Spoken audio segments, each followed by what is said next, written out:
All right, guys, so couldn't really stay away from Santee Cooper. I wanted to come back out. So I'm gonna crank this fish in. Oh, he's definitely on there. He's fighting good. That's a 24-inch fish. It's going home for dinner. Oh, there's a fish. Looks like a largemouth. And look at that. It is a largemouth. A nice one too.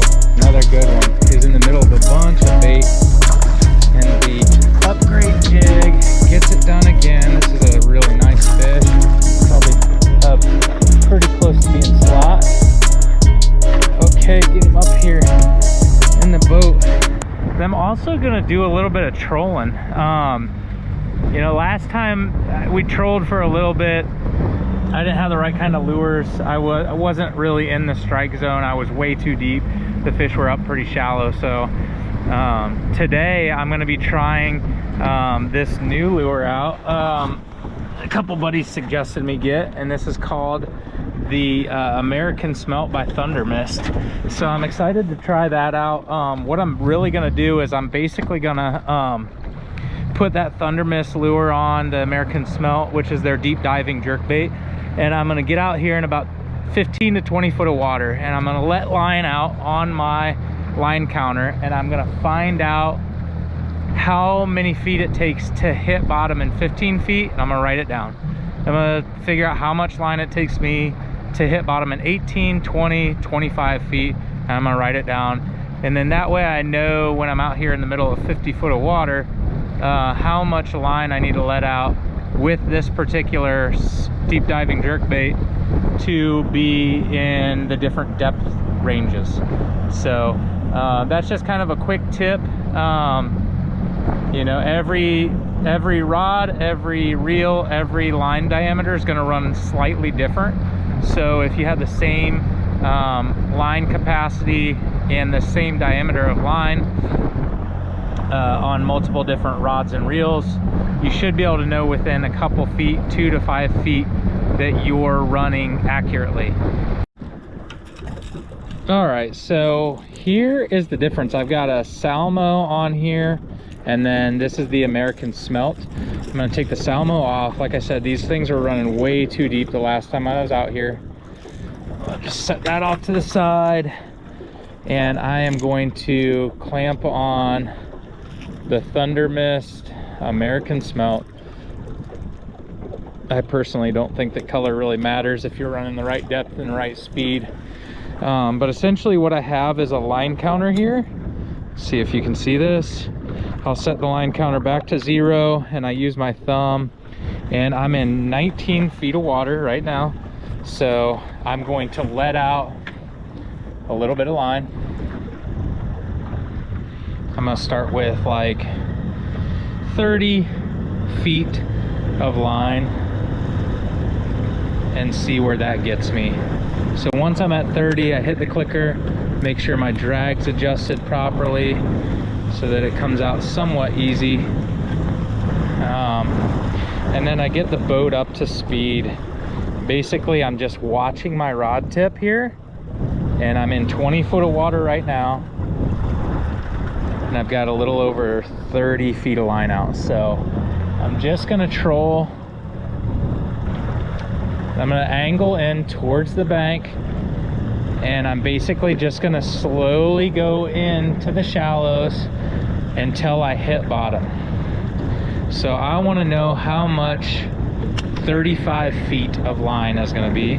Right now I'm at 35 feet, and I'm still in 20 foot of water.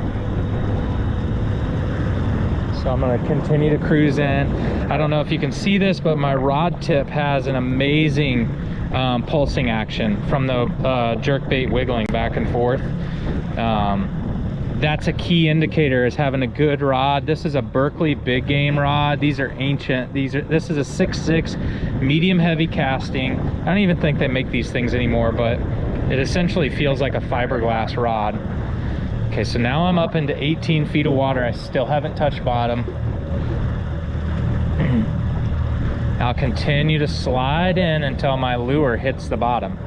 It's relatively flat here, so I know once it hits the bottom that that my line is pretty accurate. So I'm up to 16 feet. The way that you know it hits the bottom, your rod tip will no longer pulse in a systematic fashion. It'll kind of drag and then pulse, drag and then pulse. So once that happens, I'll know exactly what depth this bait is running. I'm up into 15 foot of water. So I've slid up and I'm almost in 10 feet of water, and I still haven't hit bottom. So I've got 35 feet out. I'm running in 10 feet of water and I haven't hit bottom. So I'm gonna let some line out. I'm gonna go to 40 feet, another 5 feet of line out. See if I don't hit bottom. And this kind of sets the baseline. So I just hit the bottom. Now I'm coming up. It's getting shallow really fast, so I want to turn out.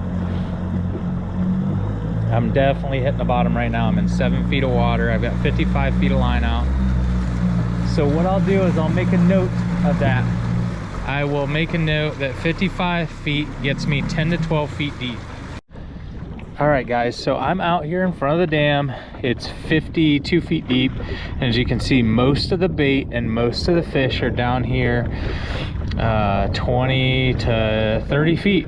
So all the work that I just did trying to figure out my line lengths is perfect. So now I know exactly how much line I need to let out with the Salmo to get down there and hit those fish. So I'm gonna let a couple lines out and I'm gonna start trolling.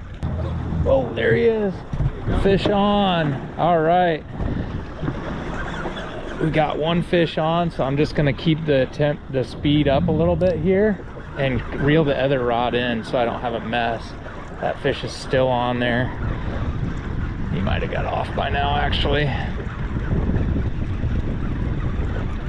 No, he's still on there. He's way back there fighting. Nice. All right,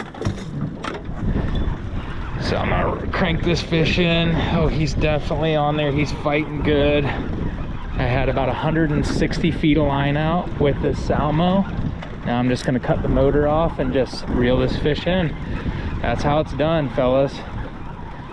You figure out your line lengths, you figure out where the fish are, and then you troll for them. This isn't a very big fish, but it's still a lot of fun. Oh, he's starting to fight now.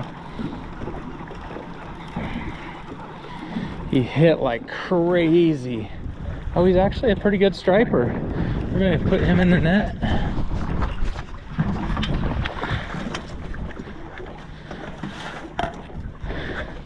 Oh, come on. On windy days, that's what you gotta deal with without a fishing buddy. Fish getting in the net, and there we go. That's how you do it. All right, guys, there it is. Nice striped bass on the Salmo. So trolling that at 160 feet back. Let's get a measure on him real quick. Ripped his eye out. That's a 24-inch fish. It's going home for dinner. Oh, there's a fish. Oh, we got a good one right there. 37 feet of water. He slammed it. Just gonna reel him in, take my time and reel him in. All right, I got a good fish. I'm pretty sure this is actually a largemouth bass. He smoked it back there in 30 foot of water. It looks like a largemouth. And look at that, it is a largemouth, a nice one too. So you can catch everything trolling. That was in 37 feet of water back there, and he hit the Salmo Freediver 12. It's a good bass. I don't even know how big he is. Let's look real quick. He is right at 17 inches. Sweet, nice fish. All right, guys, that's gonna do it. We got our limit today. Another 24-inch striper, some trolling, some vertical jigging. I just can't tell you how much fun this was. Everything you know, came on the Salmo crankbait that I've got. I caught some on the ebb and flow jig head. This was actually the most productive way of fishing today, was just getting over the top of the balls of bait and finding the fish and dropping a 1/2 ouncer down. This last fish absolutely smoked it. I'm gonna take 3 home for dinner tonight, and I wish y'all a Merry Christmas. Hope you guys consider coming onto my website and checking things out. We'll link the description. It's ebbandflowoutdoors.com. It's a Shopify site. We hope that you guys come out and support us. We're a small business, but we're hoping to make a splash in the jig head market game. So until next time, tight lines, guys.